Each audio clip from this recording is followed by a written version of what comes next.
It's time for another double shot, this time the baby oil edition. Okay, did you guys see all this news about P Diddy, Sean Combs? Yep. For you guys who don't know, P Diddy is one of his stage names. Another one is Puff Daddy. Yep. Depends on how old you are. You might know these names or may not know these names. We know all of them. We know all of them because we've been fans of. Were you a fan of his? I his like music? some of his music. I like when he did like the crossover stuff. Yeah, That was good. yeah.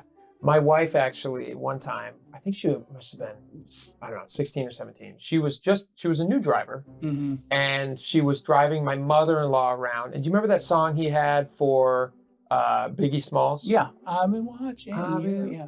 Right? It was a Sting song? It was a Sting Every breath. sample. That one, yeah. And it was, It was and good. then he would rap on it And about Lil like, Kim was in that, I think, or some females rap. I think it was Lil Kim. It was, right? I think it was Lil Kim. I'm yeah.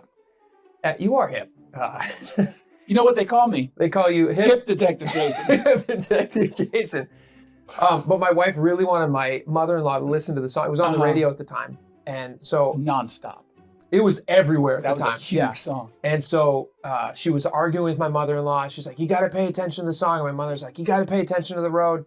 And my wife was like, no, Mom, you don't understand. These words are so important to me. And then my wife drove into a Baskin Robbins.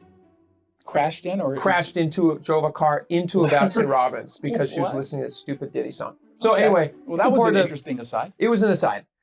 What's new It was about interesting. I wasn't dismissing no, it. what's I new liked about Diddy is P Diddy, Sean Puff, it. No, we know who we're talking about.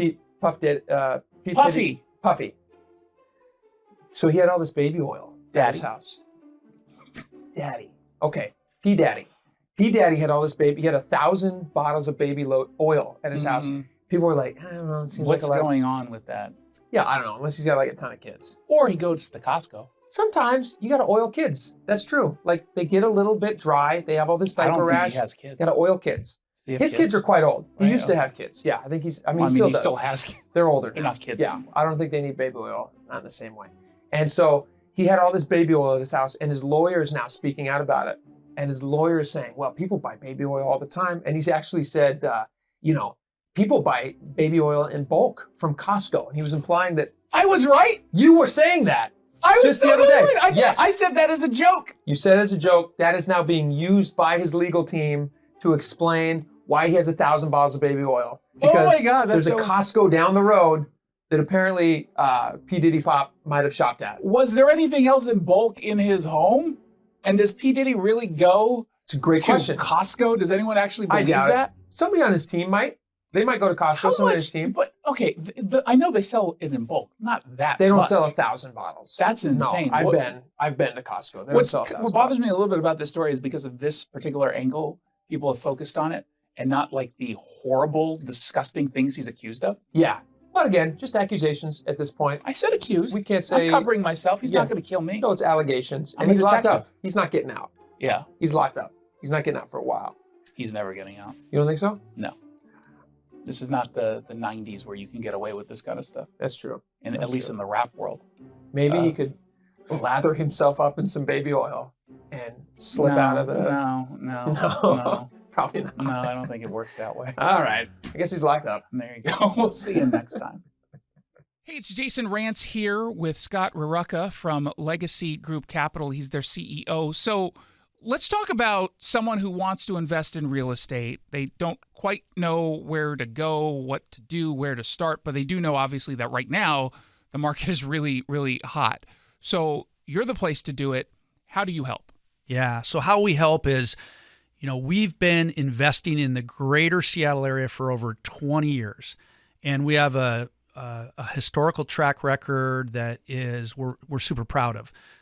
Double-digit returns over time with no investor losses. And if you can find somebody else out there that's done that, you should probably talk to them. And how we really do it is we're lending on real estate, and we're also acquiring real estate and building it and developing it. All those things come out of a fund that people invest into. So there's lending and there's acquisition. And then we share in profits with all of our investors on both those activities. Jason, most people can't do that on their own. They're not going to go develop properties. They're not going to go be a bank and lend money. But they can jump in with us and they can be that developer and they can be that lender, but it's underneath our umbrella with a 20-year track record that's unparalleled to anything that you'll find out there. we've been told that we're one of the best kept secrets in the Pacific Northwest. I don't want it to be a secret. I want everyone to know just about what it is you do. The Legacy Group Capital family of funds offer short-term 90-day investments at 7%. Longer-term investments, they've averaged double-digit returns. Just go to legacyg.com.